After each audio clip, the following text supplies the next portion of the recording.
Здравейте, мили хора! Днешният урок ще посветим на едно северняшко хоро, наречено черкеска. Черкеската има няколко различни варианта. Днес ще разучим женски вариант с хват за задна леса. Какво е задна леса? Тъй като сега нямам до мен двама човека да ви покажа, ще ви обясня. Схващаме се отзад на гърба на човека, като дясната ръка е нагоре, а лявата отдолу захващаме отзад. Това е задна леса. Хватът е за задна леса в хорото черкеска, размерът е 9/8 с четвърти дълъг дял. Раз, два, три, четири, раз, два, три, четири, раз, два, три, четири. Хорото е от горни дъбник, плевенско. То се характеризира с неговото привеждане леко напред и смяна на позициите на тялото и краката съответно. Нека да видим от какви елементи и какви движения се съдържа то. Хайде си! Ето, готови сме. Поне аз съм готова, надявам се вие да сте готови. Започваме с първото движение. То се казва основно напред. Имаме 3 стъпки, аз съм с гръб, напред в дясно и на четвъртата кръстосваме отпред. Хватът е за задна леса и раз, два, три, четири. Ето това представлява цялото движение. Вижте още веднъж. И раз, два, три, четири. Ако забелязвате на 4 при кръстосването, там вече не е стъпка. Там вече аз правя прескок. Елемента се сменя. Още веднъж. И раз, два, три, четири. И още веднъж бонус, както се обичам да казвам. И раз, два, три, четири. Да си припомним, на четвъртия дял времето е леко удължено, тъй като сме в 9/8 тактов размер. Нека видим кое е и второто движение. Хайде се! Продължаваме с движение номер 2. Него ще го кръстим основно, само че този път е назад. След като сме направили първото движение, свободен би трябвало да остана левият ни крак. Кръстосали сме и ето тук ни остана левият крак свободен. Абсолютно по същата логика тръгвам назад с 3 крачки. И раз, два, три. Сега отново 4. Кръстосвам отново отпред. Нека пак да направя. И раз, два, три, четири. Отново на четвъртия дял вече не е стъпка, а е прескок. И още веднъж. И раз, два, три, четири. Ето това е основно назад, второто ни движение от хорото черкеска. Нека да направим първо движение плюс второ движение съчетани заедно. Хайде се сме. И раз, два, три, четири. Раз, два, три, четири. Ето това представлява двете движения съчетани заедно. Аз предлагам да го направим още веднъж. И раз, два, три, четири. Раз, два, три, четири. Супер!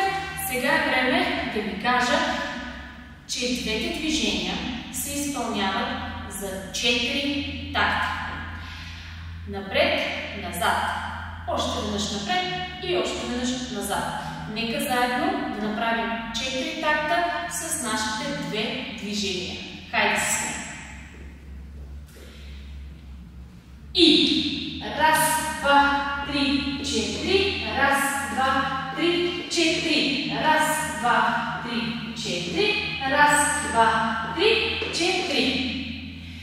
Ето това представляват 4 такта, с 2 движения. движения. Нека да го направим още веднъж, като този път ще броим до 4. Хайде! И раз, два, три, 4, 2, 2, 3, 4, 3, 2, 3, 4, 4, 2, 3, 4. Ето това е съчетанието на движение 1 и движение 2 за 4 такта. Нека сега да видим кое е движение 3 и променяме ли посоката. Хайде! Ето дойде време и за третото движение. То има малко по-специфично име, казва се дробинка от дробир. Защото дробинка? Защото сега ще видите как с набивания на пета ние ще започнем да надробяваме. Ето, след 4-те такта, които сме направили първоначално, вече ни остана десния крак свободен. Сега първо ще покажа движението напред, директно срещу вас, като трябва да имате предвид, че краката ще ни бъдат огледални на вашите. Вижте, имаме раз и два и три, 4. Ето това е цялото движение. Виждате ли как на раз и два и как ги надробявам самите набивания и може би заради това се кръстели движението дробинка. Сега ще се обърна с гръб и съвсем бавно заедно да се опитаме да го направим. Досега сме за посоките. Досега сме се движили напред в дясно.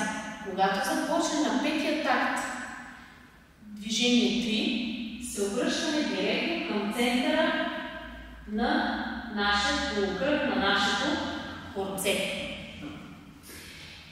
И имаме стъпка, набиваш, стъпка, набиваш, стъпка, кръстосваш, стъпка. Ето вижте още веднъж. И раз, и два, и три, 4. Нека още веднъж. И раз, и два, и три, 4.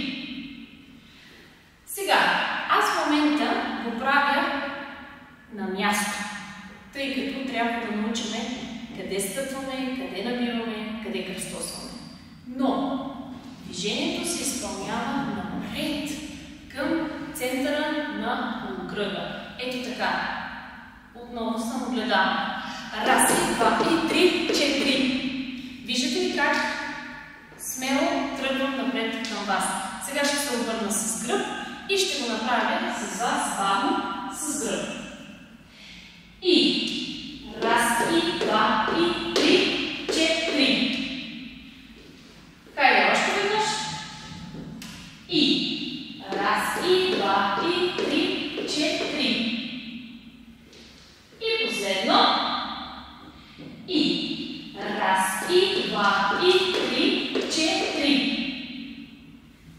Добре, това е третото движение. Сега трябва да съчетаем всички 5 такта с 3 движения. Готови ли сте? Хайде с мен.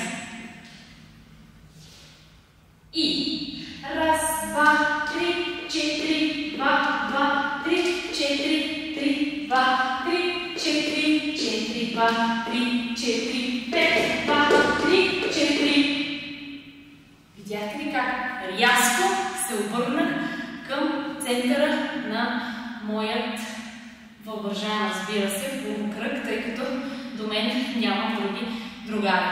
Така, аз предлагам още веднъж да направим всичките 5 такта заедно в едно бавно към умерено темпо. Хайде! И раз, два, три, 4, 2, 2, 3, 4, 3, 2, 3, 4, 4, 2, 3, 4, 5, 2, 3, 4. Това е съчетанието на трите движения, които образувахме 5-тактово хорце. Нека сега да видим кое е и следващото четвърто движение. Хайде се! Продължаваме натам с четвърто движение. Него ще го наречем подскочно. Тук имаме два подскока, или по-скоро скокове на двата крака, които са много характерни за черкеската. Вижте сега съвсем бавничко ще се опитам да ви ги обясня, за да може да разберете, тъй като темпото след това ще бъде бързо и те трябва да се случат много бързо и динамично. След като сме направили третото движение и сме направили пълните 5 такта на колото, които до сега ги правихме, четвъртото движение на шестия такт ни останал левия крак свободен. Ето вижте, левия крак е свободен и сега назад имам. Раз, два. Виждате, сменям краката. Първо тръгва левия назад, левия назад, след това тръгва десния назад. Като тук е много важно да отбележим, че тежестта на таза и на тялото, на корпуса е между двата крака. Не се опитваме да правим това, защото вече това е първо и друго движение и второ може би няма да излезне музикално, когато пуснем музика накрая. Ето вижте още веднъж. И раз, два и сега имам 3, 4. Отново тази кръстосана, която имахме и в предишното движение. Нека да го направим отново. И раз, два, 3, 4. Хайде пак. И раз, два, 3, 4. Виждате ли как леко насякох движенията, за да разберете къде стъпва. След като сме направили двата скока, този крак отива стъпва в ляво, този отпред и след това на място. Нека сега да го направим цялото движение от началото до края. И раз, два, 3, 4. Това беше малко бързичко темпо, но нека сега да го направим още веднъж по същия начин, тъй като така ще бъде в музика. Хайде. И раз, два, 3, 4. Супер! Сега нека да съчетаем всички движения, които сме ги научили, но този път ще ги съчетаем в бавно към умерено темпо. Хайде се! И раз, два, 3, 4, 2, 2, 3, 4, 3, 2, 3, 4, 4, 2, 3, 4, 5, 2, 3, 4, 6, 2, 3, 4. Ето това са нашите първи 6 такта. На 7-ият и на 8-ият такт се повтарят 5-я и 6-я. Искам да кажа, на тези два такта се повтаря движение 3 и отново движение 4. Вижте как. От начало.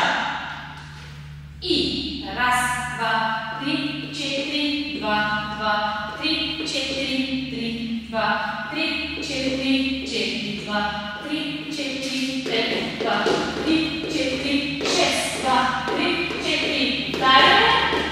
4, 7, 2, 3, 4. Продължаваме с пето движение и нашия 9-ти такт.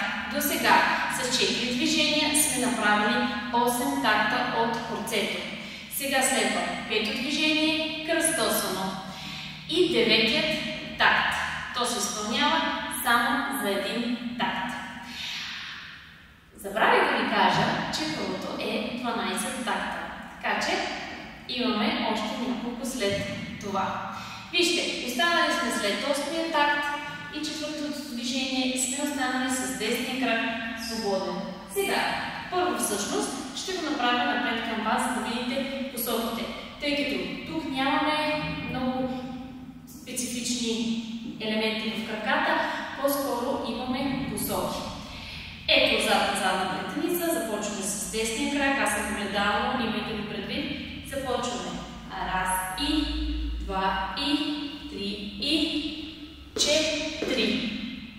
Виждате ли? То е само ход, който прави хоп, хоп, хоп, като на зигзаг прави. И накрая имаме една кръстосана. Нека още веднъж да го направим. И. Раз и, два и, три и, четири. Ето пак. Сега този път обаче ще се повърна с гръб. И. Раз, два, три, четири.